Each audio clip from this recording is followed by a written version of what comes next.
Okay, let's do this. Right, good afternoon, YouTube. We are back again with Steel Chair Sessions, episode 9 now. So me and the Fiend Fan 76 have done really well. So for everyone that has supported us, we really appreciate it. And as you can see on the screen with us today, we have got Alex, who is an absolutely amazing content creator on TikTok. Guys, if you don't follow him, he's on TikTok and YouTube. Please give this man a follow, because the stuff this man has done over the last year or so, from being completely stage fright, like having stage fright, like myself, to being able to upload stuff onto YouTube, go out and show the world what he's all about. I'm going to hand you over to him now. He's going to introduce himself, and then we'll get going with our subjects for the day. So, Alex, my friend, over to you. Hi everyone. My name's Alex, and I'm 22, and I upload daily wrestling content on TikTok and YouTube. And I do suffer with mental health issues and anxiety, and I'm currently in the middle of being tested to see if I have ADHD or any autism. And yeah, just wanted to say a massive thank you to Lord of Darkness for having me on this podcast. It's been a pleasure. And I can't wait to see where my content leads me to the future. Neither can we, my man, because I've been following you for a while myself. Yeah. And like I said, content you've been doing is absolutely amazing. You know, I'm not going to lie, sometimes I just look at it, flick through it, because I'm just scrolling up and down. And other times your videos straight away will catch me, and I'm just like, whoa. And I sit and watch the whole thing, and I'm like, like it, repost that. Do you know what I mean? Like, we have to support each other within this community, you know? Yeah.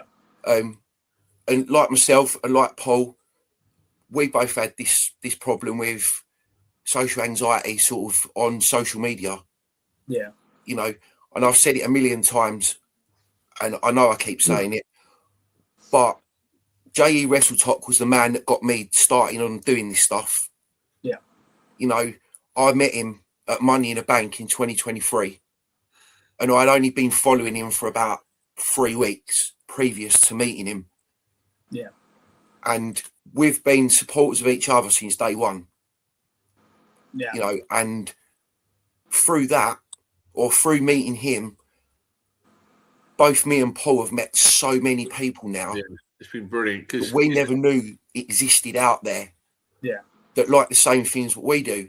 And for us to be able to meet a youngster like yourself who's got the balls to go on social media and go, look, I've possibly got autism, I'm being tested for ADHD, you know, but I'm a wrestling fan and I don't basically give a shit what anyone thinks. Yeah. Is absolutely amazing. And for a lot of people, they're going to look up to you and go, do you know what? This dude is actually like the real deal. I appreciate that. You know, and I don't really know what else to say to that. I don't know if you've got anything to say, Paul, on that. No, I think we're, like, as we said before, like, for us two, we started, I mean, Jay helped you, and you kind of pushed me into it. We talked offline. And you gave me the confidence as well when talking to Jay and Stanley, and meeting the guys in the community, is to get to where we are now in the podcast and the subjects we've picked with mental health. Men's mental health is a huge subject.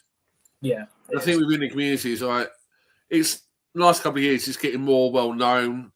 It's getting more talked about. And it is, unfortunately, I'm going to be 50 this weekend. And I must admit, between 40 and 50 is the crucial, it's the danger zone, because we've got kids, wives, jobs, mortgage to pay for. Yeah. And I don't get me wrong, I have good days, I have bad days. I mean, everyone has bills to pay. We've got food to put on the table. I mean, you're still young, Alex, but you come forward, you're doing your content, and you've got all support of the community, and keep doing what you're doing, bro. Because that's what we're here for. Everyone loves wrestling. Yeah. And we all support each other. Everyone's got their right, there's no right or wrong. Everyone's got their own opinion to different wrestling, or different storylines. But I think that's what's great about it, is the fact that we can chat, we've got a passion, and it's no right or wrong, and it's just free expression. Yeah, Exactly that. Yeah. Yeah, And exactly at that. the end of the day, if you're having a bad day, you put your wrestling on. Yeah.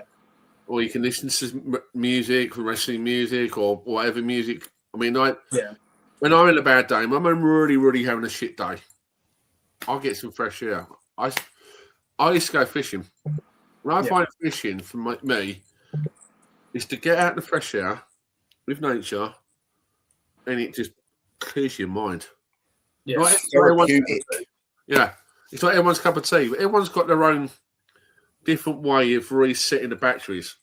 Yeah. I don't know what your hobbies are, Alex. You got anything that actually grounds you that you can go and do, or I do like to do a lot of workouts and go out for runs because it clears my mind. But also, I go for a lot of walks with my mum, and that clears my mind, especially if it's like really warm outside, like it is today. It's like, really nice. So it's like just going out and seeing nature. It's a nice thing to do. Yeah, I mean, Yeah, it just kind of it takes everything away for a little while, doesn't it? Yeah. And, you know, being out in nature. But again, I'm like Paul. I like to go fishing as well. So, you know, there's nothing better for me when I'm having a shite day. Yeah. To go and sit on the bank, stick your rods out in the water, and just forget about everything because it's nice and quiet. Yeah. You know, and you're just doing what you love doing outside of your family life and wrestling. Yeah. You know, mostly mine is spending time with family and spending time with my girlfriend, but also watching wrestling is another comfort. It literally makes me escape from the whole real world because then you can like fantasy book, you can make up storylines, or you can just watch a storyline. You know, like, wow, this is like really good storyline going into WrestleMania, for example. Yeah. But don't you find sometimes when you go back and watch like a whole storyline with, you know, a group of wrestlers or whatever, do you sometimes find that when you go back over it and you watch it again, you go, well, I don't remember that bit. And you kind of, you pick things up that you never picked up the first time. Yeah. And then you kind of go, well, shit, I didn't actually realise that happened. Like, must have not seen that bit or whatever. Yeah. And that kind of then brings you out that mindset because then you've got to then follow it on and remember where you last saw it from, if you know what I mean. I don't know if I'm making sense there, but I think it was happened with me with the John Cena and Nexus feud because it was like 2010, and I only started watching WWE end of 2007, going 2008. So I was only watching it for about 2-3 years prior, and then that happened, and I couldn't fully remember what actually fully happened, like the build up to SummerSlam, and some of the things I saw was like, oh, well, okay, that happened. Like with the Nexus beat down to John Cena and stuff like that. Yeah, I remember that storyline. I mean, I don't think it was actually that great, but I mean, Cena tried to do his job there and elevate a lot of them up the ladder, and then a lot of them just completely went into oblivion and disappeared. Yeah, literally, David Otunga, he's now a lawyer? Well, he was a lawyer anyway, wasn't he? Yeah, I think he was a lawyer whilst he was and I think, is he married to Jennifer Hudson? I think he is. Or someone like that. Yeah, I think it's Jennifer Hudson. But yeah, David Otunga. Who's the South African bloke? Justin Gabriel. Yep. You know, he had massive potential. Yep. And they just didn't know how to book him. He could have a mid-card run. Yeah. And then obviously we had Crybaby Ryback, who was Skip Sheffield then. Yeah. You know, he was trying to be like a Stone Cold character. Literally, I think, with a bald head and the leather jacket and all that sort of stuff, and it was just like, it's not working on you.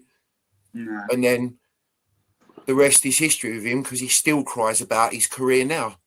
Yeah, he's still on TikTok trying. He actually commented on one of my edits a couple months ago and saying feed me more hungry type of thing to get more, to try and get more attention and trying to get the fans to chant, Yeah, we do you want know what I live mean? back. Yeah, getting back in there. No one cares about him. Literally, no one wants him back in WWE. No, exactly. You know, I I know don't think anyone wants him anywhere, to be fair.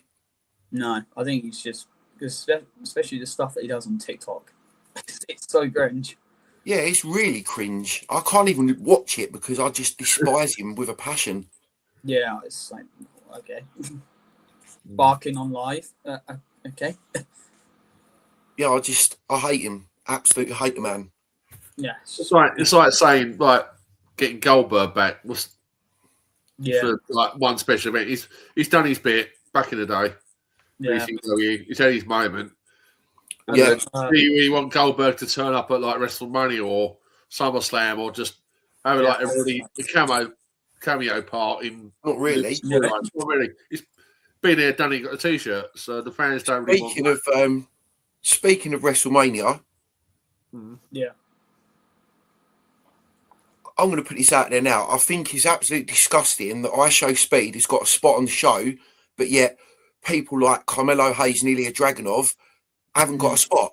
Like, come on, the geezer's a YouTuber, for God's sake. LA Knight broke into his house and put him through his own computer screen. Yeah. You know, and they're putting this dick in a 6-man tag, and people with proper talent are getting overlooked. You know, they could have put Carmelo in that match with Sammy and Trick and had it as a triple threat. Yeah, or they're going to make that fake 4-way and add Ilya Dragunov. And a good point, Alex. Yeah, add Ilya as well and have a fatal 4-way. But no, it's obviously TKO that's booking or trying to book WrestleMania, and that's why there's so much celebrity involvement in WrestleMania. It's been like that for ages now. I think TKO are going to ruin it, and after that promo from CM Punk on Monday, there's going to be a war now. Yeah. So quiet bomb. Yeah. You know, he had a very point. That pipe bomb was that was almost as crazy as the one in 2010. Yeah. It was like probably segment of the year? 100%, Alex. 100%. You know, he just did not give a monkey's crap there, did he? That's the thing I love about CM Punk. Yeah. And that's why I love CM Punk as well, because he just says it how it is, and that was definitely not scripted. No. I know a lot of people try to go, oh, it's scripted, or like CM Punk's such a big hypocrite, and saying that how Roman Reigns tried for football when he failed, but yet he went to UFC and he failed. It's like, yeah, but like it's the same thing. Yeah, exactly. And UFC is a whole different world, isn't it? You know, Batista tried to go MMA, he failed. Bobby Lashley. Yeah, this he done all right for a little bit, but then the only one that succeeded was Brock. Yep. You know, that's the type of guy that Brock is. Yeah, exactly. And then obviously Brock got the diverticulitis, and then he had to give up UFC. Yeah. You know, and he always said to Sable, like, if my stomach gets bad again, I'll never go back to doing any kind of combat sport. Yeah. But obviously, he's fine. Same as Kenny Omega.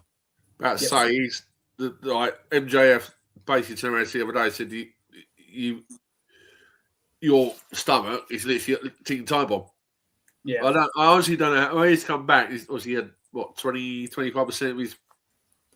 I think that's what he said. 25% of his intestines were taken out. Yeah, taken out. I mean, that's a huge amount. Yeah, and that's a lot. Get back in the ring the way he does. Yeah. Week out, take the bumps and the kicks to the stomach. That's going to hurt, man. Yeah, 100%, mate. Yeah, of course it is. He's getting on a bit now, but how can you week in, week out, get back in the ring, do the match he's doing, and still carry on, get back in the ring next week? I think this might be Kenny Omega's last run, you know? Yeah, I think it will be before he retires. Yeah. He'll beat MJF, he'll win the AEW title, and he'll go out with a bang. Yeah, hope so. So, speaking of MJF, Alex and Paul, I don't know if you saw this, but I read this today. At one of their recent house shows, some geezer disguised himself as a pilot Okay. busted through security and tried to kidnap MJF Oh Shit. my god. Oh my by wow. telling him that he was the pilot for the plane that he was getting on. Oh. Wow. Why No, do that. And I'm just like, yeah, the geezer like literally just bypassed all security in the arena. Oh my Yeah. god. Some fans. Like, how shit was that security? Security shouldn't be letting them over the barricade, not allowing them to go inside the ring. Yeah. It's madness, isn't it? Like they tried to kidnap him from backstage and all that shit. And it's Yeah. like, what the hell? You see over the years, going, obviously, me and Tony's golden era for us lot, but you saw it back in the daytime where, like, the fans used to jump over the ring and try to get in the ring with the wrestlers. The wrestlers beat the crap out of them. Yeah, weren't that incident with that fan and you had Triple H, Stone Cold and the ref all kick the shit out of that fan? Yeah. Oh yeah. They jumped Some fans are crazy. Yeah. Like what they would do, they would like go to live events, they'll hop over the barricade and get in the ring, expecting like that they ain't gonna get hit, and then what happened to get beaten the living shit out of. Well, there was that one that attacked Seth Rollins as well, wasn't there, a little while back? Yeah, that was like 2022, 2021. Yeah, something like that. I don't remember it being only a couple of years ago or whatever, but that was mad as well. Yeah, literally speared him, and then Seth literally had him like in a chokehold or whatever he had him. Yeah, that's right. Yeah. And he was done, mate. He was out. Yeah. See you later. Yeah, I was insane. You know, but again, you know, do things like that happen because these people have got like mental health issues, or do you think they just doing it for a bet, or you know, like people do when they streak across a football field? I think they could probably just do it just to get attention, because then they will be getting a lot of attention from the WWE universe for the IWC, and I think then they will get their name out there more. But it's like it's a bit of a stupid way of doing it, because it doesn't make you look good. It makes you look like a piece of shit human being, and people aren't gonna love you for jumping the barricade and attacking the wrestler.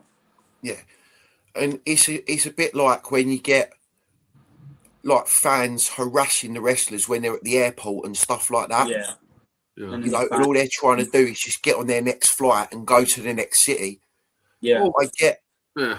Well, you know, I was going to say it's like obviously changing the going to football. It's the same thing. You want the fans having to go at the players. Yes, some of them know. And the referee. It's not their fault. They're playing the game. Yeah. Everyone's got their own opinion, but they don't. Why are you picking on that player? He's only doing his job. Yeah. Same wrestlers. They're only doing their job. Exactly that. Yeah. I mean, obviously, football's completely different. It's more, we all know, it's more sport, and wrestling, as you say, is entertainment.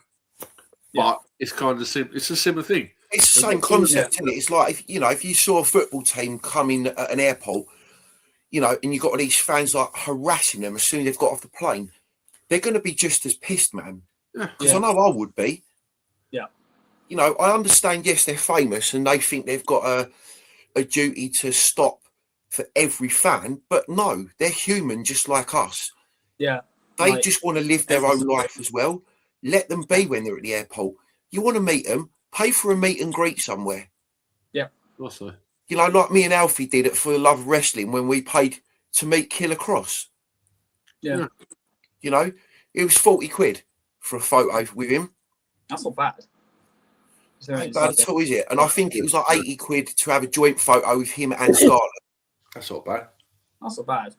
So, no, it weren't that bad at all. Do you know what I mean? And that's why it annoys me when you see like everywhere on social media, like people like Rhea Ripley have been harassed at the airport. So other wrestlers are stepping in to help her and protect her and whatnot. And like, leave the woman alone. Yeah. Especially with the women wrestlers as well, because Stephanie Vaquer recently got harassed. I think it was on her birthday, and she made a I remember seeing that, Alex. Yeah, I remember reading that. Oh, is it Alexa or Millie Morgan's got a stalker? It was Liv and Roxanne Perez. Yeah. Who have both got concussions at the minute as well, haven't they? Yeah. After the attack from Steph. Yeah. So, what happens at Mania now? Does Liv make it to Mania or does she not? Yeah, I think she recently did a video she was recently on ESPN, and she looked like better than ever. So I'm assuming she's going to be 100% by Mania, hopefully. I'm hoping so, because I'm really looking forward to that match, to be fair, because I think that's going to probably, well, whatever night they do that on out of all the women's matches, I think that one's going to steal the show. Yeah, I think it's night 1, I believe, because night 1, night 2 card has been announced. I know they released them, but I've not had a lot of chance to have a look at the night 1 and night 2 card at the minute, Alex, if I'm being honest. Same here. Oh. Yeah, like we've both been busy with work, haven't we? So yeah, we'll catch up with it. You know, but I'll have a look later and see what it is. But yeah, not looking forward to AJ Lee and Becky Lynch. I think that's going to be a snooze fest. Yeah, I'm hoping Paige returns. Well, there's been a lot of rumours, and you said this to me yesterday. A lot of rumours. She's done a lot of training. Yeah, got a lot of tweets out, and there's a rumour she's supposed to be coming back. WrestleMania at some point, and I mean that would be the perfect match to come back to. Yeah, because I think AJ Lee recently said on the podcast that she would love to have Caitlyn and Paige back in WWE, and Paige is going to, Saraya was going to be in Las Vegas when WrestleMania is in Las Vegas. So you never know. Never know. I know she's done a lot. She keeps putting on little videos, sneaky videos out back in the day, a couple of months back, and she's back in training. And she keeps going, I'll be back. But it's will she be back? It's obviously like you go to Jericho. Everyone thought Jericho was coming over to WWE. All the posts have put Crown Jewel. Yeah, it's definitely coming. Yeah. Obviously, we had Danhausen in the casket, the countdown. In the crate, you mean? Crate, yeah. Sorry, it's not a casket. Sorry, guys. You've been up since 5 o'clock. It's all right. We've had a long morning, so forgive me. Brain fog and age. But obviously now, it's gone home. He's done his bit. He's come home and, well, see what happens with AEW now. Is it his last run there? Yeah. Is he going to do his little last run AEW and retire? That's the big question. And say, as you said earlier, Tony, Kenny Omega, how long is he going to be out to wrestle? Yeah. Really, that's the big exactly question. That, mate. Exactly that. Yeah. And change the subject to say, like Will Ospreay, how long was his neck going to last? Which you said earlier, Tony. Especially like the amount of crazy stunts and moves that he pulls. It's insane. Yeah. And I must admit, I'm very surprised. Only time we before we come on here earlier, what Tony told me earlier about last night's Dynamite. Moxley. Did you see any of that, Alex? I think I've seen some of Dynamite. Did you see the start of Dynamite? I think it was with the Death Riders and then Will Ospreay and then the Alex Windsor and then the rest of the United Empire. Yeah, the United Empire showed up and they just went at it in the parking lot, mate. They were kicking the granny out of each other. Yeah. You know, obviously we knew Alex Windsor was going to get involved eventually because she's Will Ospreay's missus. Yeah. You know, they're not actually married yet, I don't think. I think they're getting married later on this year. Yeah. Because I think they're getting married before all in. What I say. Yeah, because from what I understand is Alex Windsor was with another wrestler who was Will Ospreay's best mate, but he passed away. Yeah. And then obviously Will Ospreay was there to help with Alex Windsor and all that. And then they just ended up getting together.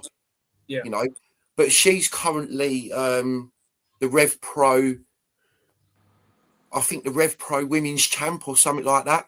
Yeah, I think she is, yeah. Because she won it at Wrestle Queendom, I believe, or something like that. Yeah. Yeah. So, but tonight, is it tonight? No, tomorrow night. There's an event in, I think it's in London, called Eve Wrestling. Yeah. And Megan Bain is on that show wrestling a woman whose cousin I used to work with. Jesus. Called Sapphire Reed. That does sound familiar. Her name. She's in a tag team with a woman called Anita Vaughan. I think I've seen like a match or two. Yeah, and she's fighting Megan Bain tomorrow night. Jesus Christ. Yeah, so she's wrestled like against quite a few. She wrestled Mercedes Moné last year. Yeah. In Rev Pro. Nice. She's wrestled in Wrestle Queendom. She's wrestled all over the gaff, mate. Honestly, she's so good, and I can't understand why she hasn't broken out into like the major big league. Yeah, I don't know why she hasn't like signed with AEW or WWE. Well, I'll tell you, I've been doing a lot of studying this year on like indie wrestling, Alex, to be fair. And I know you're quite clued up as well as Paul. There was a woman wrestled in, I think it was Eve or Ring of Honor called, no, not Ring of Honor, Rev Pro, called Rain Leverkusen. Yeah. She's recently just been signed to NXT. Yeah, I think I heard about something about that. And Sapphire Reed is Rain Leverkusen's best mate. Oh, Jesus Christ. So, right, I think there is somebody at my door. So, I'm going to have to just walk down the stairs with you boys for a minute. Sorry. Right. It's not going to affect this podcast too much. No. It's all right. All right. People will have to deal with it. Yeah. I believe my child is at the door. Okay. Right. Right. What do you reckon? The Will Ospreay against Moxley story at the moment. What's your opinion on that one? Do you think that's going to go off? Who's going to win that? I'm personally loving it. I think Will Ospreay could actually potentially win against Mox at Dynasty. Yeah. But knowing Death Riders, they'll get involved, and then United Empire will probably get involved, and then have months build up of just rules, and then maybe if Will Ospreay is at All In, I think he's going to be at All In because he was advertised. I think it's going to end with United Empire and Alex Winter versus Death Riders and Maria Shavir. Yeah. In a stadium stampede, maybe. Yeah. I mean, that would be awesome because Oh, you actually got tickets. Your mind works very well, but very nasty. What a match that would be. Stadium stampede. Wow. Yeah. I like the way your mind works, well, Alex. That's a good show. I mean, that would go off. That would, if they did that at Wembley, that would go off.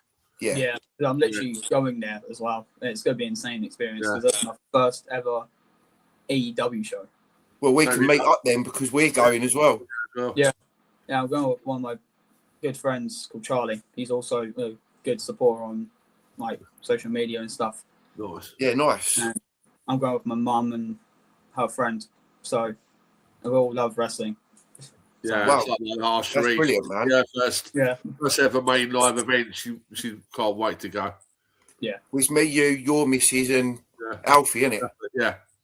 So nice. Yeah. Alfie's my son, and he's 25 now. Jesus. So yeah, you'll get on well with him, mate. I'm 48 this year. Yeah. I'm old. I'm 50. In this week. Yeah. So yeah, I'm old, mate. I am. Yeah, you'll be the same age as my mum and dad. Literally, they're now 40. That's mad, isn't it? That's mad. Yeah. Same age as Alex's mum and dad, and we're chatting to him on the podcast. That's love it. No, that's right though, because it's nice because you've got a younger generation. Obviously we're the gold generation. Yeah, actually, there, and obviously you've grown up at it in the newer era. So it's nice to get a young opinion on the old school wrestling and obviously what's going on now. Yeah, exactly that. So what I was meant to have asked you, Alex, is what we asked Craig when he was on the show. We kind of asked him what his sort of go-to match or event is when he's having a right down day. Yeah. Like to kind of get him out of the hole or whatever. Yeah. So for you, what is like your go-to match or event when you're having a proper crap day? I would say for the match, it's definitely probably Money in the Bank 2011 with CM Punk and John Cena. Yeah, good shout. Very good shout. But for the event, I'll probably say WrestleMania because how special it used to be. Yeah. Which one? I like to watch WrestleMania 25 a lot.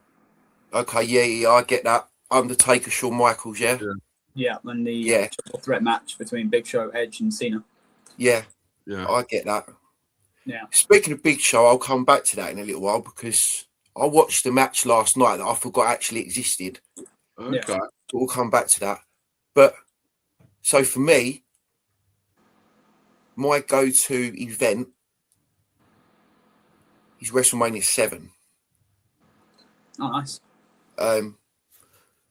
Purely because it was the first one that I ever saw on TV. Yeah. And obviously we didn't know back then, but that was the beginning of the streak. Yeah. It's when he beat Jimmy Snuka. Yeah. Yeah. Match-wise for me, will always be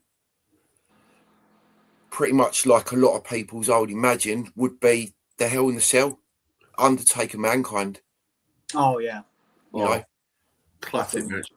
Yeah. Classic I match. know it's a classic match and I know it's like everyone's kind of go-to or whatever, but yeah. There's that one, or the other match, it's a proper old school match. Yeah. The main event of SummerSlam 92. Oh, wow. Bret Hart, British Bulldog. Yeah. Yeah. That's my go-to. Such Well a played. good 30-minute technical match. It was so damn good. Yeah. And from bell to bell, you just sit there and you glue to the screen because it was that damn good. Yeah. Like, I know they had the chemistry anyway because they were brother-in-laws, but to do it in front of 80-odd thousand fans in the old Wembley, and obviously being back in 1992, you know, I just think both of them were quite advanced for the way that wrestling's gone now. Yeah. For back in that day, it was quite advanced with, you know, the moves that Bret was doing, the moves that Bulldog was doing. Yeah. You know, and yeah, that's always my go-to, and WrestleMania 7 is my event. What about yours, Paul? I'll probably actually say that SummerSlam, my go-to. And I'll probably say another one I always go back to, AEW, was seven match triple threat match with the Death Triangle, yeah, Young Bucks and Kenny Omega. Yeah. Them 7 matches are phenomenal. Yeah. That little run they had for probably good 3 or 4 months back to back. Yeah. I say probably some of the best storyline and matches they had in AEW for a long time. I mean, don't get me wrong, there's been some brilliant death matches recently. But that run of 7 matches back to back, you get a chance to watch it, guys, just watch it. Yeah, I'm going to try and go back over them at some point. I need to go. I must admit, I need to go. I've watched bits of it, but I need to go watch the end of it now. About halfway through. Yeah. I've been watching a lot of MLW stuff on YouTube lately. Okay. Yeah. And I've watched a couple. I went back and watched Battle Riot 3 last week. And mate, that was so good. Yeah. Battle Riot is always like my favorite because like it's always a lot of ex WWE superstars who's always there. Yeah. People like Matt Riddle. Yeah. You know, Dijak, Baron Corbin, you know, people like that are all down there. I'll tell you what I do like in MLW, the faction Contra. Yeah. They are so good, man. Yeah. You know, and Kruger is so mad. He is. You know, yeah. And I think Dabba Kato is in MLW as well now. Yeah, I think he is. So, yeah, he was Prince Aziz, wasn't he? Yeah. And he was with Apollo Crews when Apollo Crews was the Intercontinental Champ. Yeah. Yeah, it was when it was actually went to his normal language, and that was Nigerian. Yeah, that's right. Yeah, Biggie. yeah, that's mad. Yeah, But yeah, MLW, Paul. If you ain't seen any of it, try and have a look at some point. It is good. Cool, I'll catch up with that. It is good because I didn't know until the other day that Jacob Fatu used to be like the leader of Contra Okay. when he was the MLW champ. I really want 052 to debut in WWE. I think that's going to happen at Mania, Alex, to be fair. Yeah, I mean, you could maybe you could be there live and then hop the barricade and attack CM Punk. Well, yeah, because Roman said you've got all the time before and all the time after Mania. He went, but that weekend, leave CM Punk for me. He's mine. Yeah. So I think as soon as that match is done, yeah, Zilla's going to come out from somewhere, or maybe 3 or 4 different family members. Yeah. And they're just going to come out of nowhere and absolutely destroy CM Punk, which I don't want to see, but we know it's going to happen because he's run his mouth too much now. Yeah. You know, you can't expect to say something about someone's dead parent and then not expect them to say something about your dead dog. Yeah. You know, and shit like that, because that's not right. No. So, yeah, somewhere down the line, another family member is going to get CM Punk. Yeah. And you know, if 052 doesn't debut at Mania, I'm hoping the Raw after Mania, because I know that's meant to be quite a big show. Normally is the Raw after Mania, isn't it? Yeah.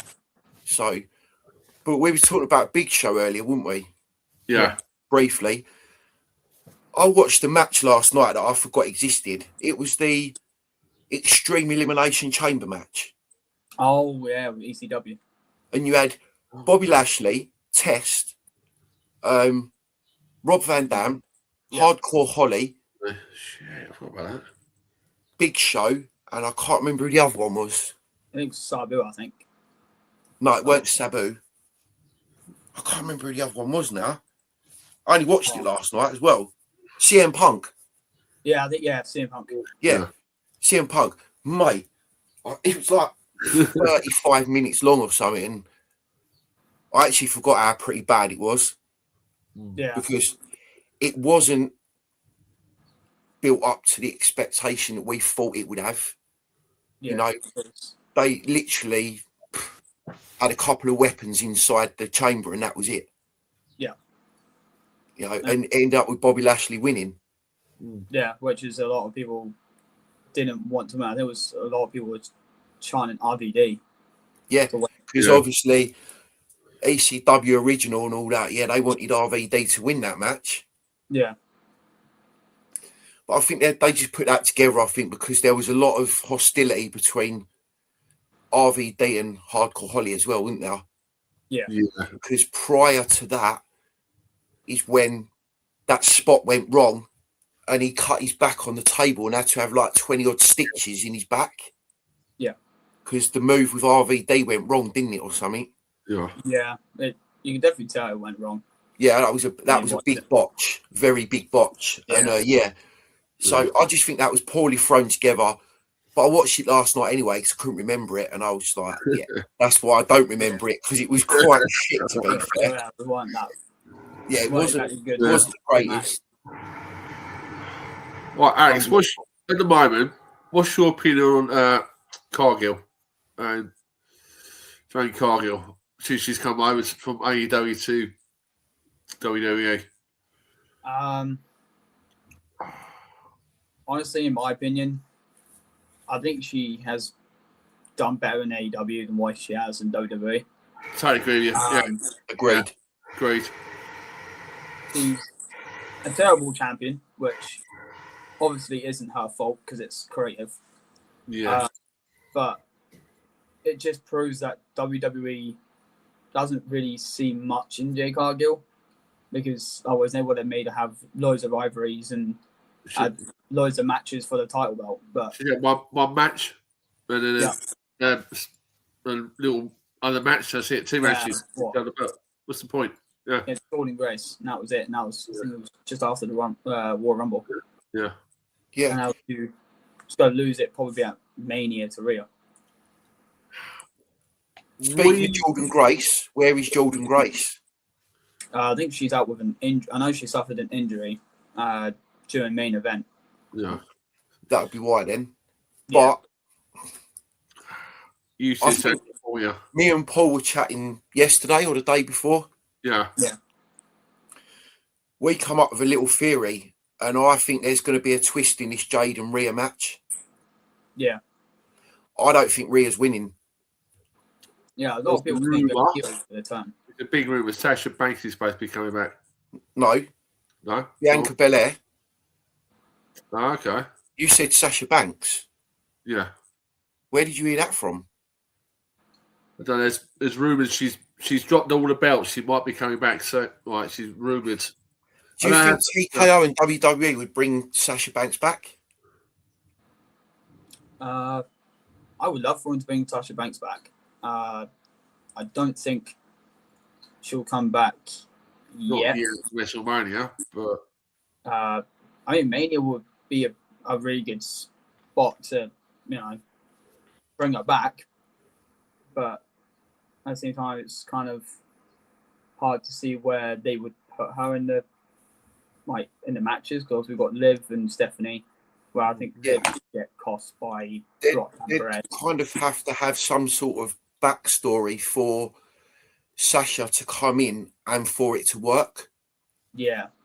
But with Bianca, they've already got that backstory back to when Naomi turned on Jade, and then Naomi got the absolute granny kicked out of her inside the chamber, and Bianca was flipping out. Yeah. Now, I honestly think that Bianca's returning at Mania, and she's going to join forces with Jade, Meechin, and B-Fab.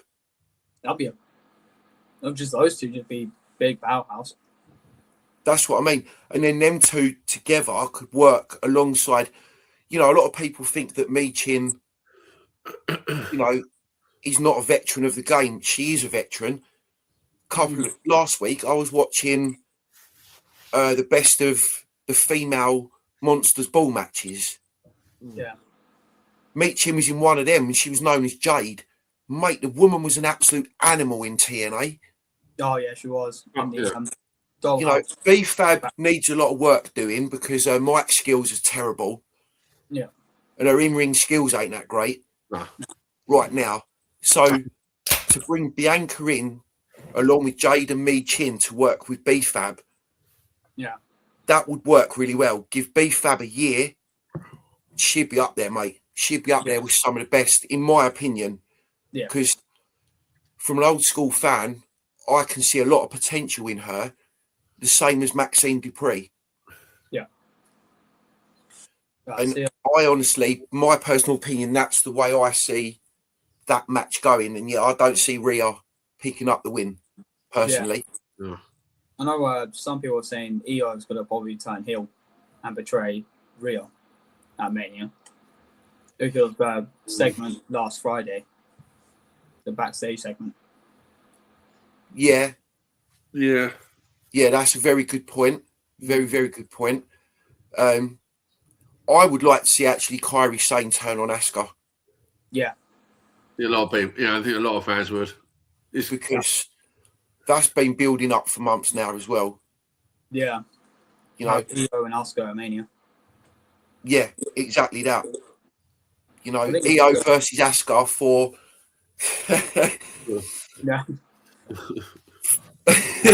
custody of Kairi Sane, Yeah, and the like Eddie and Ray. Yeah, like the custody of Dom match. Yeah. Oh dear. I mean, that would be a good match at Mania. Asuka versus Io. To be fair, I know they've fought each other in tag team matches and stuff like that and whatnot. But the one-on-one matches they've held off for so long with them two. Yeah. They need to have that one-on-one match now because it's teacher versus student. Yeah, it's like Cody and Randy. Yeah, exactly that, mate. Exactly. It's senpai, whatever she calls herself, and it's a senpai or something. Yeah. She called herself last week in that promo she done.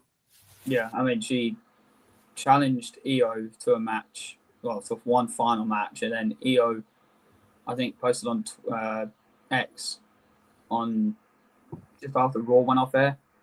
Said that she'll see Asuka in Vegas. So I'm assuming that match is happening at Mania. Oh, they might sign that tonight or Monday then. Yeah. That'd be interesting. That would be a very good match, you know what I mean? And that's when I think Kyrie would turn on Asuka. Yeah. Or Kyrie just does them both in. Yeah. And goes it alone. Like, have you a feud with those three, maybe lead to Backlash or something. Yeah, and have a triple threat. Yeah. Because I preferred Kyrie in NXT when she was the Pirate Princess. Yeah. She used to come out with a little pirate wheel and all that. Yeah. I mean, don't get me wrong, what they've done with her on Raw has been absolutely amazing. But she needs to be, because she could be at the top of mid-card, if that makes sense. Yeah. You know, if she's booked right, she could run the mid-card of the women's division quite comfortably for months. Yeah.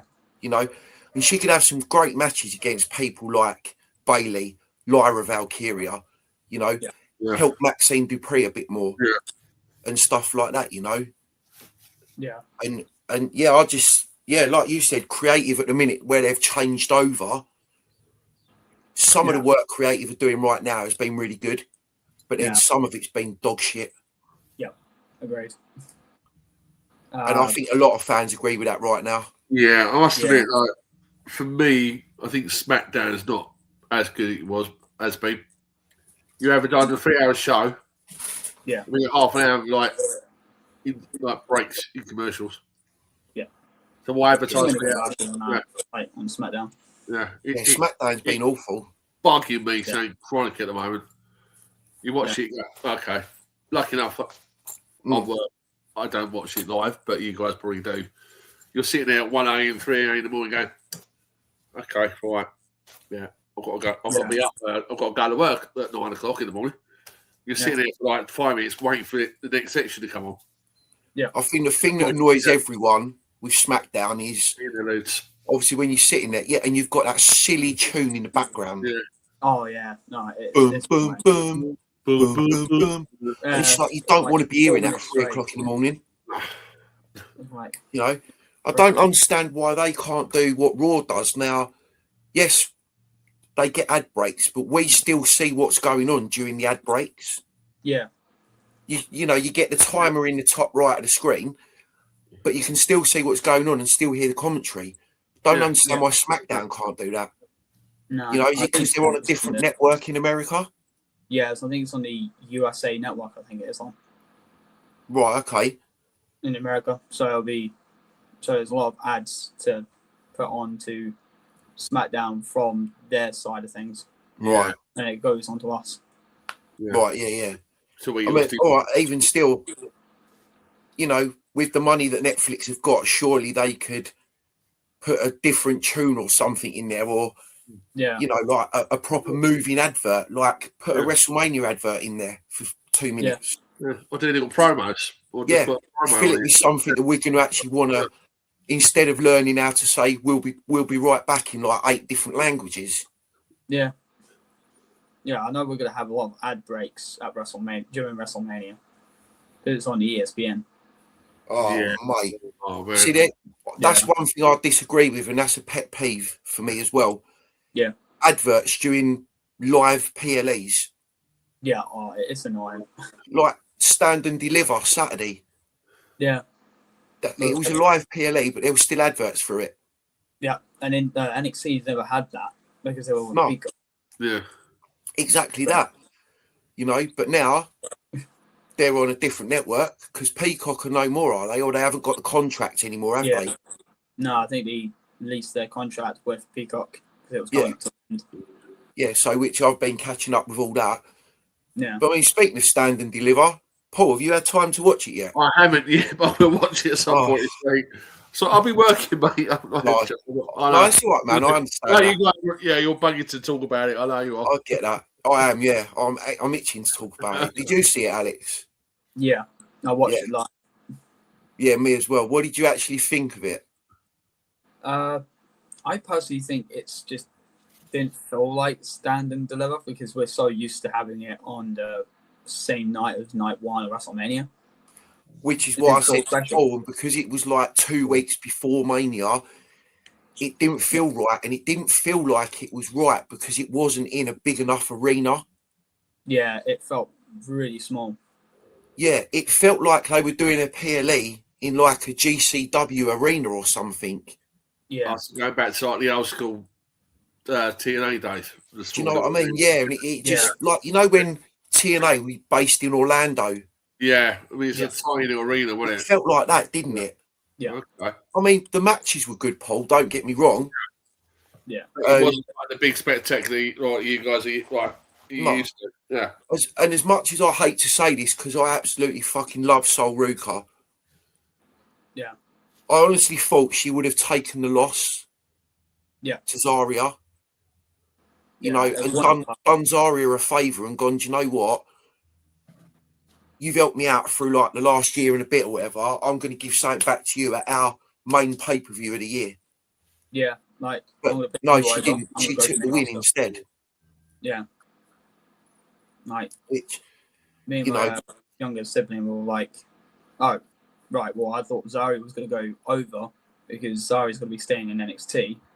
And then Sol could have went to them easy to the main roster. Easily. She'll get called up anyway after Mania. Do you know what I mean? But yeah, like you said, she could have gone out on a high, passed the torch to Zarya.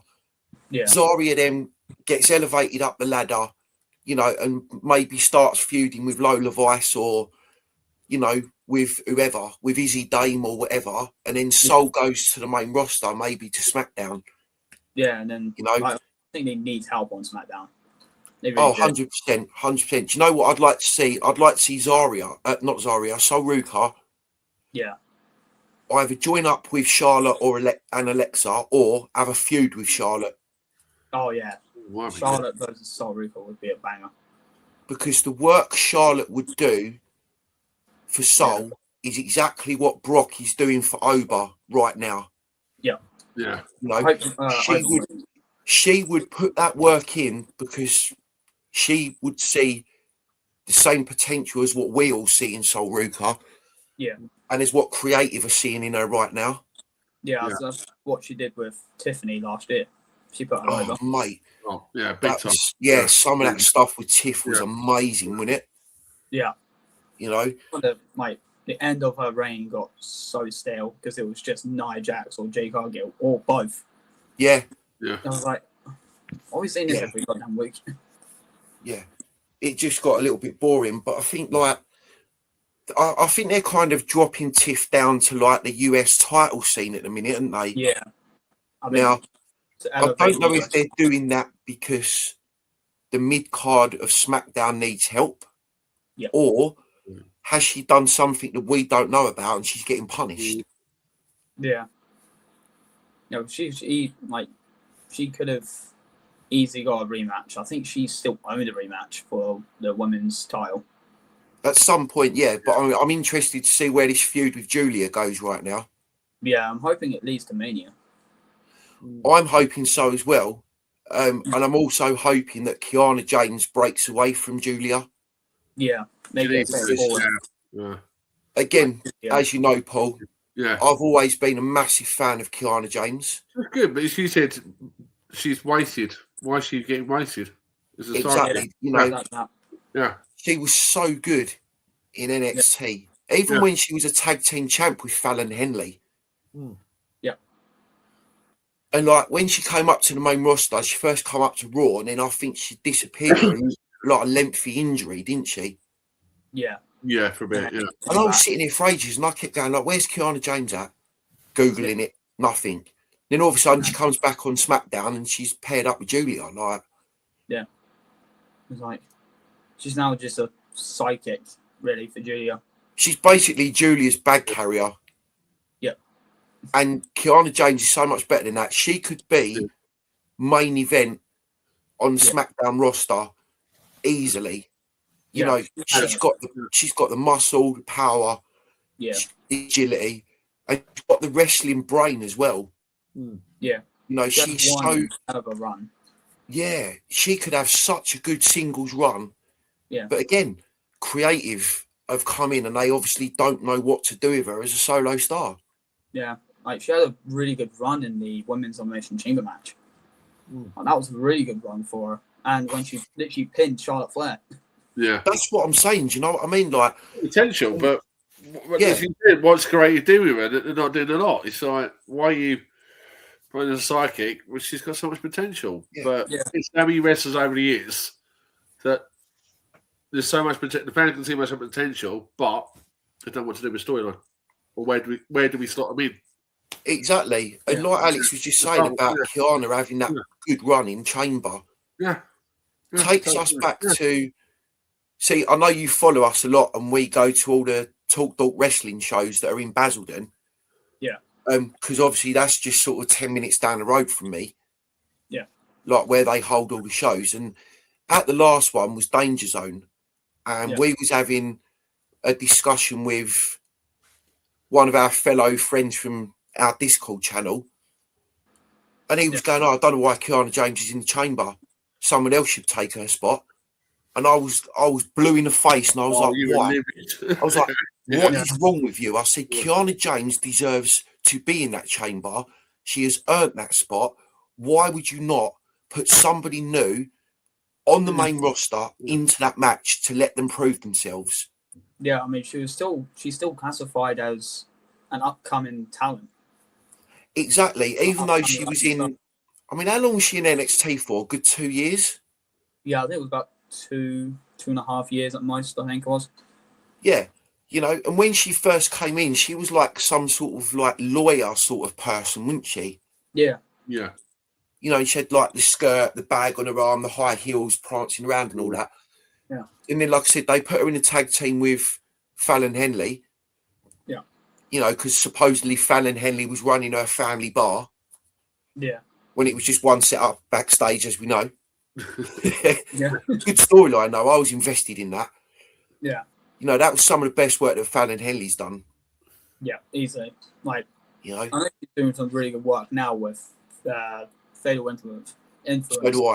So do I. And I honestly think as well, I don't know about you, Paul, but I honestly think one or two things need to happen. Either the whole of Fatal Influence get called up. Yeah. Because, like I said on a previous podcast, Laney Reid is already good enough to be main roster. Easily. Yeah. You know, in my personal opinion, other people may not agree, but that, again, that's what this community is all about. Yeah. Or because of all the months of build-up of JC Jane going, I've done all this by myself, blah, blah. Fallon Henley turns on her. Yeah. And then JC comes up to the main roster on her own. Then they keep Fallon and Laney as a tag team and let them just absolutely steamroll through everybody in NXT for the next 6 months. It'll be a bash, yeah. Do you know what I mean? Just put Yeah. them on a massive like barnstormer and just let them run riot. Yeah.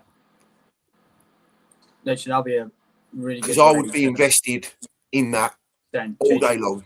Yeah. Yeah. Like, so I think JC Jane's easily ready for the main roster. Like, she's so good. Yeah. Look at the run she had in the Royal Rumble, Alex. Yeah. She had a really good run in the Royal Rumble. Yeah. Again, same with Sol Ruka. She had a massively good run. She was in the last 4. Yeah, she was literally the run-up and she just got eliminated by Liv. Yeah. That was it. Do you know what I mean? So, but yeah, again, JC Jane, she should have been on the main roster ages ago. But again, they needed a decent heel on NXT to keep the women's division relevant, I suppose. Yeah. And JC Jane, the work she put in was just beyond fantastic in my eyes. Yeah, I think it's also helped her a lot more because now she's definitely ready for the main roster. Because she had a fantastic run as women's champion, considering that no one thought that she was going to be a serious champion. Exactly that. And I mean, admittedly, I was one of them people to start with. Yeah. You know, I just thought she was going to be a transitional champ. Yeah. you know. And I think that obviously stems back to, you'll probably agree with this, Paul, as well. Yeah. It stemmed back to the days when she was basically Mandy Rose's sidekick. Yeah. Yeah. You know, yeah, I always knew back then that she was going to be fantastic, you know. But one person they did drop the ball on from that original faction was Gigi Dolan. Oh yeah, agreed. Massively. She's doing so well on the indies right now. Yeah. You know, I know she got into a lot of trouble a little while back for that little stunt she pulled on that wrestler in the ring. Yeah. Yeah. When she basically sat on his face. Yeah. Which, you know, it's an indie show, so they don't care, do they? No. But yeah, massively dropped the ball on her because, again, she could have been main roster talent by now. She probably could have been running the mid-card division herself, you know, or, you know, think of the feud she could have had with people like Becky Lynch. Oh yeah. You know, them feuds would have gone off. They would have lit up SmackDown, man, or even lit up Raw. They would have been so good. But again, it all goes back to creative, doesn't it, lads? Yeah, don't get me started, Becky Lynch. Don't get me started. She's bugging me. She bugs me. So now he bugs me. She's my piss break at the minute. Yeah. Week in, week out. It's just like, it's the same old shit, week in, week out. I don't know about yourself, Alex, how you feel about Becky, but I'm just absolutely bored now. Yeah. Yeah. I think Becky, she's really good on mic and she's really good in ring. It's just the storylines that she keep giving her, like with AJ Lee, she's been feuding with AJ Lee since September. Yeah. Maybe end of August. Yeah. Yeah. I think Becky's got to that point where she's kind of become a female version of The Miz. Yeah. Yeah. You know, she's kind of given a job to do and she doesn't bitch, moan, argue. She just goes out and gets on with it. Yeah. I mean, don't get me wrong. The stuff she did with Maxine Dupree was absolutely fantastic to try and help Maxine break through that barrier. Yeah. Because obviously the company plus the women's locker room can obviously see the potential in Maxine. Yeah. But she was never given a chance to showcase it because they stuck her in Alpha Academy. Yeah. Yeah. You know, and to be fair, I'm bored of them as well now. They're never really shine on TV. They're just comedy acts. They should have just put all the comedy wrestlers together in one stupid faction. Yeah. I love the Danhausen, R-Truth, Otis, Tozawa, and just put them in catering or something, you know? Yeah. As much as I hate to say that about Danhausen, because when they finally give that man a chance to get in the ring, I think a lot of fans are going to be shocked. Yeah. Because that dude can actually wrestle. Yeah. I know recently, I think it was yesterday, Kit Wilson called out, challenged Danhausen to a match at WrestleMania. Well, let's hope we see that then, because I went back and watched the Danhausen clip when he was in AEW and he was in a match with Orange Cassidy. Yeah. I think that was like a tag team or something like that. Yeah, it was always in tag team. And Jesus, that dude can wrestle, man. Yeah, he can. You know, and I see him on Chris Van Vliet a few weeks ago without his face paint and all that on. Yeah. And he looks completely different, man. Yeah, it does. Still sounds the same, obviously, but it's so different. Yeah, I just cannot wait for that day when they go, right, we're going to put Danhausen in a storyline. We're going to have him have a run of matches. The fans can actually see what he can do. Yeah. You know, put him in a ring against someone like Dragon Lee. Yeah. You know, or take them stupid masks off of Los Americanos. Yeah. Bring them back as Pete Dunne and Tyler Bate. Let him get in the ring against one of them as well. Danhausen against Pete Dunne would be fantastic. That would. Yeah, that would be a good match. Yeah. You know, all the finger manipulation from Pete Dunne. Yeah. You know, he could do something with his fingers to stop him going, you are cursed. Yeah. It would be great. And snap. Yeah. Okay. Yeah, pretend to snap the cursed fingers. Yeah. Yeah. So he can't do it for a while and have that in a storyline of some sort. Yeah. Easy to do. I've got such a dry mouth, boys. We've been chatting for 1 hour, 7 minutes, nearly. Literally. And literally, my phone's almost about to die. Oh, sorry, man. That's all right. That was nice. It's been nice talking to you. Honestly, man, it's been a pleasure to Cheers, Alex. actually be able to have someone like yourself come on the podcast. You know, again, like you said, you're only 22.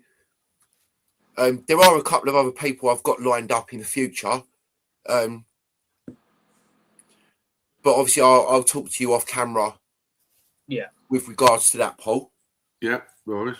But yeah, like to have someone like yourself agree to come on and, you know, be a guest. As you know, I saw your story yesterday. And you said like this was the first podcast you've been on. Yeah, it's my first ever podcast. So again, I appreciate that. Do you know what I mean? And I know how that feels because last year, yeah, I think it was about October. Do you follow the wrestling geezer? Yeah, I think I do. He's got a podcast on Spotify. Yeah. And he randomly dropped a message to me out of the blue one day and was like, "Do you fancy coming on a podcast?" And I was like, "I don't mind, but I've never done it." Yeah. He went, "Just imagine these two geezers sitting down a pub, having a pint, chatting shit about wrestling for a couple of hours." That's like, what it is. And literally, I just went on, done it. He like uploaded it to Spotify, and then I went back and listened to it, and it was a bit pants because it was my first one. Yeah. But the more we've done, like me and Paul, way we started, and I don't seem to stutter anymore as much. No. I must admit, the way we started is like me and Tony always used to FaceTime each other. Yeah. And obviously after SmackDown, Raw's on, we used to sit there just talking like shit for about an hour. Yeah. And one day I went, you know what? Let's actually put this on a podcast. Yeah. And let people enjoy it. Okay, the first one was a bit rough, but the first couple was a bit rough, weren't they? But everyone's got to learn. Everyone's got to start somewhere. Exactly. Yeah, exactly. And then if it's just for us and a few other people, watching, great. Yeah. But to be able to enjoy this community, even for just keep doing what you're doing. Oh, excuse me. And just move forwards. Even if you do it for yourself, no one else. Yeah, we're all there for each other. Yeah, and it's a nice way. Like if you're having a bad day, I mean, I've had a absolutely mental morning at work. I've not stopped, but this hour talking to you guys, talking about wrestling, something we love. I actually feel I can relax. It takes the weight off, doesn't it? Sometimes one frustration out after. It takes the weight off. But again, to have someone like, like Alex come on, who for someone at such a young age is quite passionate about talking about men's mental health. For us as well, like even though we're older and we should be able to give you youngsters advice, it's still nice for us to be able to get some feedback from like the newer generation, so to speak. And try and look at the world the way you look at it. Because we still look at it from like our own old school perspective, sort of thing. And it was just a privilege to be able to reach out to someone like yourself through the powers of the IWC. Be able to meet online and sit and have a chat for an hour and 10 minutes about wrestling. And this one wasn't even like the last one I did. I actually planned out what I was going to talk about. Because I had Rue on wrestling on the last one. But today, this is just, there was nothing planned, no subjects. We've just literally gone on and it's flowed, which has been so good and relaxing just to be able to not just stick to one subject for too long. I like to give a lot of people like advice as well and like motivational speeches on TikTok and stuff, and to try and motivate other people to believe in themselves and like if you want to do something, then go and do it. Like, it's not going to like blow up in the first 24 hours. Exactly. We're not going to go into some sort of apocalypse, are we? Do you know what I mean? You know. So, but, like, you never know. Like, on your podcast, you can get like maybe Suntail or something like at some point on the podcast. It'll be insane. Like, because it can grow up, because it can grow and grow and grow. Exactly that. I know we've got a couple, me and Paul have got a couple of indie wrestlers from America lined up at some point to come on season 2. Yeah. And we've both met them I've met them both. Paul's met one at the Talk Wrestling shows. Yeah. And one of them is AJ Slambino. Really nice guy. Yeah. Awesome. He's one half of a tag team called the Pond Bros. Yeah. With old school Paul, the Goonie Dad. Yeah, he's actually over here now. He's actually over here. AJ. Yeah. Oh, is he? Yeah, so I think it was over this weekend. Oh, okay. Yeah. And then I spoke to the other bloke, the other wrestler, D'Angelo. Okay. And I've got to try and hook him up soon and get him on season 2 as well. Awesome. But for them, we're going to have to do a lot of studying. Yeah. We can ask them like the questions that we need to ask them and stuff, you know. Because I've met D'Angelo. Really, yeah. But what a day, what a privilege it has been today, Alex. I appreciate that. Right, Paul. Let's have a little fun game to round things off. That's what I was just about to say. Like, you've actually come up with a new game that we're going to introduce now into the podcast for a week. Yeah, going to do this weekly, little fun game. So basically, it's an ultimate faction. Yeah. So you've got to have your team leader, your number 2, your tag team, a female. It could be from, and your manager. It can be from any era, any company, independent, whatever you want. You can put anything in it. So, who wants to start? Who's going to take the spot? Alex on the spot, Paul. Yeah. Go on, Alex. Put you on the spot. I'll have John Cena as the leader, because it can kind of be like passing the torch over. It'll be the young generation from one of the greatest of all time. And then I'll have Obafemi as my second. Yeah.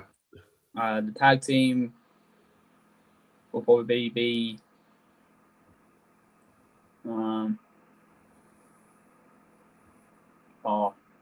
the Vanity Project. Okay. Yeah. And the woman I would have Sol Ruka. Yeah. It was something to do on Sol Ruka. Yeah. Then he manager. Yeah. Last one. And then I have Javon Evans. Javon Evans as manager. Yeah. Brilliant. That's a good little faction, man. I like that. Like that. Yeah, go on, time. Yeah. So you put me on the spot a little while ago before we started recording. Yeah. And I've literally just done this off the top of my head today. Okay. So my dream faction would be manager, Mr. Fuji. Ooh, good shout. Yeah. My leader would be Killer Cross. Ooh. Wow. Purely for the fact that number 1, yes, I've met him, but number 2, I feel that all the factions they've ever put him in to be in charge of have all failed. Yeah. So he needs a faction where he can actually succeed. Yeah. My number 2, may he rest in peace, would be Bray Wyatt. Yeah. My tag team, Demolition. Yeah. And for my female, Luna Vachon. That's a good shout. really That's a good shout. Right. And that took me about 5 minutes to compile that because you put me on the spot. You slag. Right. For me, leader, Kenny Omega. Yeah. Number 2, so you Axe. I think it's got to be Obafemi. Yeah. Now, the way he's got so much potential, that bloke. And you want the big guy. Tag team. Oh, it's a tough one because I've got 2 in my brain. It's who to pick. Now, I could go old school, or I could go to another company, back to AEW, one of my favourites, Young Bucks. But for me, it always will be Edge and Christian. Yeah. I think that would be the better shout to put alongside Kenny and Oba. Oba, yeah. Yeah. Female, now, for me, now Tony knows how I feel about China. Yeah. I still to this day say China needs to be in the Hall of Fame individually on her own. Yeah. I can scream about that till I go blue in the face. And for me, the GOAT has got to be Paul Heyman. Oh yeah, great. Yeah. Yeah, good shout, Paul. Very good shout. Yeah. That is basically my faction. No, we've got a good little game there. That was a very good little game, and we will now incorporate that to the end of every podcast now. So, Alex, you've been privileged to be the first one to play Paul's new little mini game at the end of the podcast. So that's one on your little tick board. Yeah. So, but yes, we'll keep this game running now, and we'll see, what other people come up with in the future. Yeah. Besides, and if you come back on it, Alex, next time you want to change it, we can swap and change it. Yeah, 100%. The whole thing 100%. About it is like it's constantly thinking, oh, actually, wait a minute, I might get that person in. I might change that person. Yeah. Exactly that. So, right then. So, on that note, we have been going for nearly 1 hour 17 minutes. I'd imagine Alex has got stuff to do, the same as what we have. Yeah. So as we always say, we're going to park the bus or land the plane, whatever we're going to do today. Yeah. Alex, from myself, very much appreciate you coming on today. It's been an absolute pleasure to have you on. Thank you, Alex. Appreciate it, mate. Just carry on doing it. As soon as I get this uploaded, I will send you over the link, and then you can plaster it all over your social medias till your heart is content, my friend. All right, and I'm going to do the same in a little while. I'm going to get Alfie to show me how to generate a clip. Yeah. And on that note, guys, peace out, and we'll see you on the next episode. Thank you so much, mate. Thank you. Thank you for having me. Right, let's just do that, and then I can end recording.